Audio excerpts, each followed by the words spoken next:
Hello lovely people, like I promised I was going to make a video on how to take your standard measurements for both male and female wears. Up, you have to have your tape handy. I'll stop briefly to explain how you can utilize your tape accurately. Your tape has two types of calibrations, one in inches and the other in centimeters. The bigger digits you can see are those calibrated in inches, while the smaller ones in centimeters.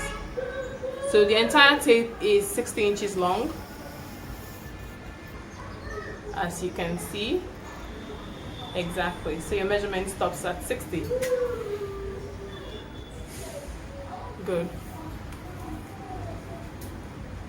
The tiny calibrations you can see in between each figure stand for fractions or decimals. We have a total of 8 calibrations in between.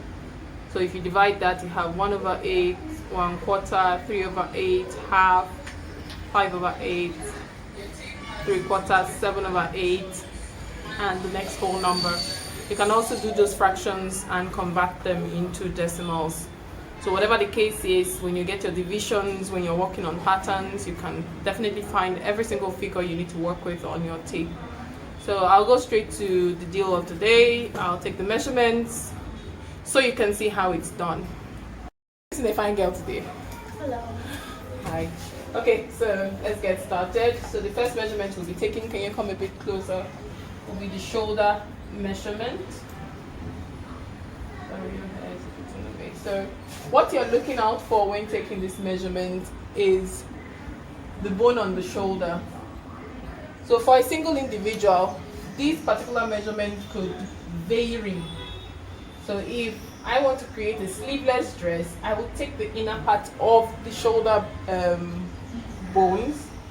But if I want to create a jacket dress, I will take the outer measurements of that shoulder bone. At the same time, if I wanted a dress that will have puffs and I would like it to stand, I will take exactly on the bone. So this same shoulder measurement could be 13, 14, or even 16, depending on the garment that I'm trying to make. Next measurement will be what we call the chest front measurement, which basically helps us to fit in the arms of the dress accurately. So just at the point where her arm attaches to her torso is her chest front measurement. So I have 12 inches on my tape. I'll do the same thing for her chest back. So from this point to this point is an accurate measurement. So her chest back is 15. So most of us have rather curved statures, which means our shoulders curve inwards just like hers. So for individuals with that kind of stature, you notice that there's a marked difference between the chest front measurement and the chest back measurement. In most cases, the chest front measurement is approximately an inch smaller than the chest back measurement.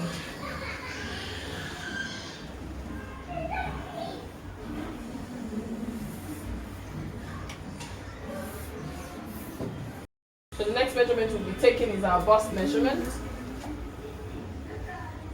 This measurement is taken around the body and just like this. That's our bust measurement. We have an under bust measurement also, taken around the body also. So hers will be 32. And we have a waist measurement which is just at the navel. This is how that measurement is taken. And then we have the hip measurement. We'll start at the high hip, hold it firm and begin to release it as we go through. The advantage of doing this is that certain individuals are fuller on the side than at the back. So as a fashion designer, you may not know exactly at what point is fullest, so you need to keep expanding your tape through until it passes. We have 42. So the hip measurement, you start at the high hip and you begin to release it all through, and the goal for doing that is that we don't know whether the hip is fuller at the side or fuller at the back. So you just want to start from the high hip and keep expanding your tape until it goes through. So we have 42 for her hip. It's not in all cases that you need all these measurements. I'm just giving you general measurements that you will need to take for various female wears. So we have the apex of bust measurement. That is from the shoulder to the fullest point of the bust, just at this point, 9 inches. We have the under bust length, which is 12 inches, and we have the front waist length, which is 17 inches.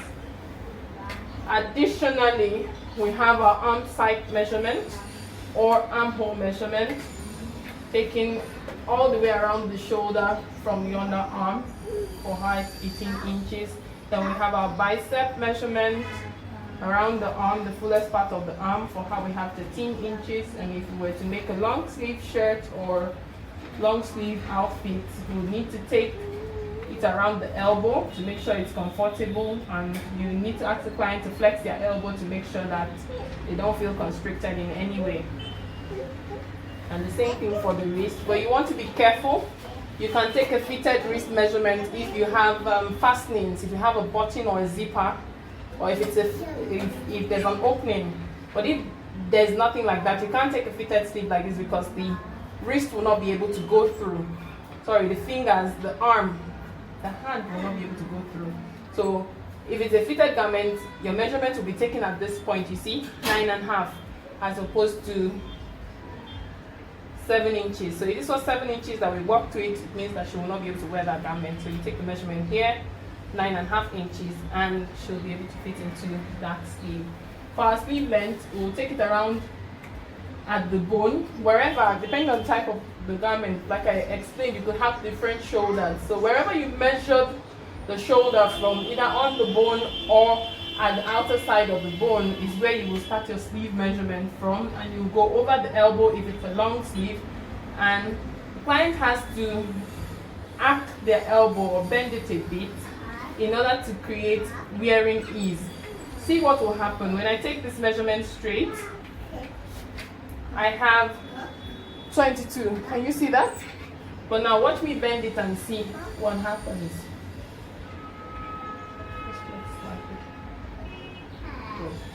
Do we see we are arriving at 25?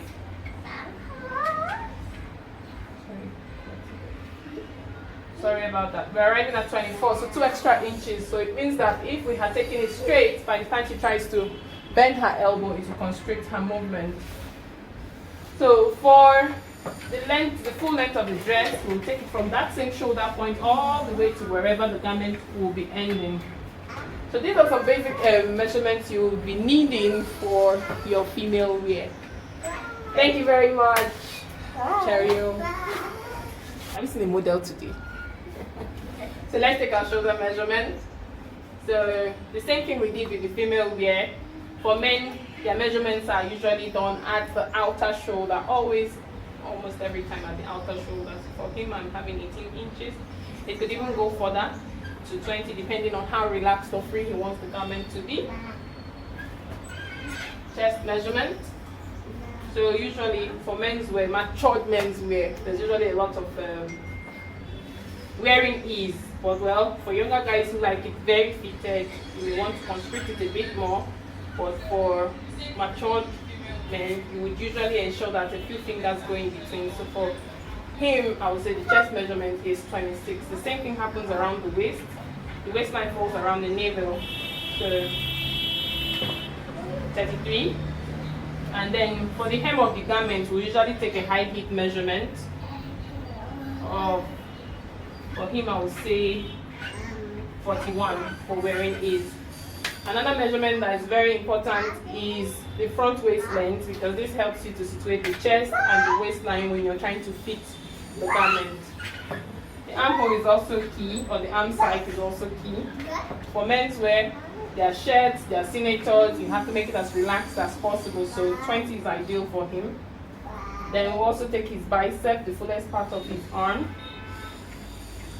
So 12 will do, enough room or wearing ease. Then we'll also take the wrist, if it's a long sleeve garment we're making. So in most cases there will be fastening, there will be a button or an opening which will make it easy to wear, so we can take a closely fitted measurement of about 7 inches. Then from that same point that we measured the shoulder, we'll take a long sleeve length. If it's a long sleeve, it's a short sleeve, maybe at the upper arm. We'll have 9 inches. If it's a 3/4, we'll have about 15 inches. But if it's a long sleeve,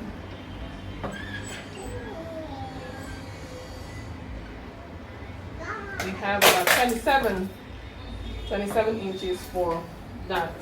Then when it comes to the trousers measurement, so our waist measurement, the senator top that we made free for our trousers, we make it a close fit. So 33 is okay for him. After that, I'll take the hip measurement. 39 will do. And after that, I'll take the thigh measurement, the fullest part of the thigh. So depending on how skinny or how fitted the client will want it to be, for a loose fit, comparing it with the trouser he has on, we have 21 inches. Because trousers are usually very fitted these days, we'll have to take a knee measurement, 16, and an ankle measurement of 13. Then the full length also, I will take note of the knee, which is 22, then the full length, which is 41. It will stop at the ankle. Lastly, a flap measurement will come in handy. I will just place my tape straight, identify where the trouser begins to bend backwards. I would say 8 inches. So with that, we are good to go. We're ready to make our trouser. These are the standard measurements you require. So with this, we have wrapped up our session on basic measurements for both male and female wear. So please do well to subscribe, like, share, turn on your notification button so that as soon as we drop our next video, hint that we've done so. Please do well to tell us what you'd like to see on our next video. Thank you very much for watching and have a lovely day. Bye.